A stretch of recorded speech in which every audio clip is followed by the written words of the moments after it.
Il arriva à la morgue avec un bouquet de ballons. Une fois le personnel parti, il lâcha rapidement les ballons pour masquer les caméras de surveillance, puis grimpa sur le chariot et ouvrit le panneau de la bouche d'aération. Il télécommanda ensuite le jouet dans la conduite. Le bruit émis par le jouet attira l'attention du personnel de garde. Cage défit alors rapidement ses lacets et arracha un à un les clous du cercueil.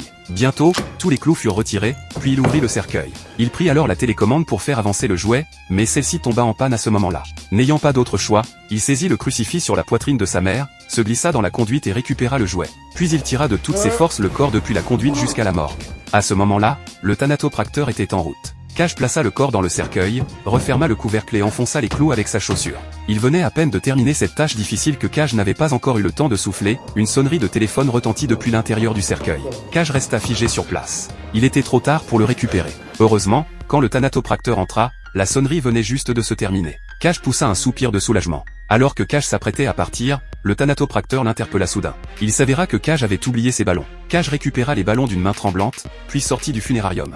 Mais que s'était-il donc passé? Cage venait tout juste d'apprendre la mort de sa mère. Malheureusement, en se rendant à la morgue, il avait soudain percuté une ombre noire.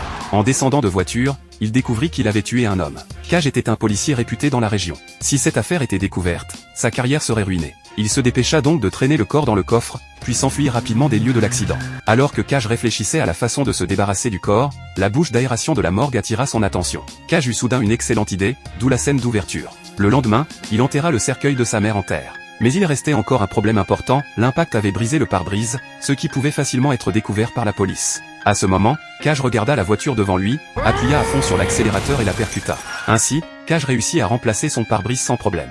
Tout avait été géré de façon quasi parfaite par Cage, mais il avait oublié que la section de route était équipée de caméras de surveillance. Comment Cage va-t-il s'en sortir? Le film que nous vous recommandons aujourd'hui est sans répit. Je suis désolé, pour des raisons de droit d'auteur, je ne peux partager avec vous que jusqu'ici. Les amis intéressés peuvent rechercher le film original.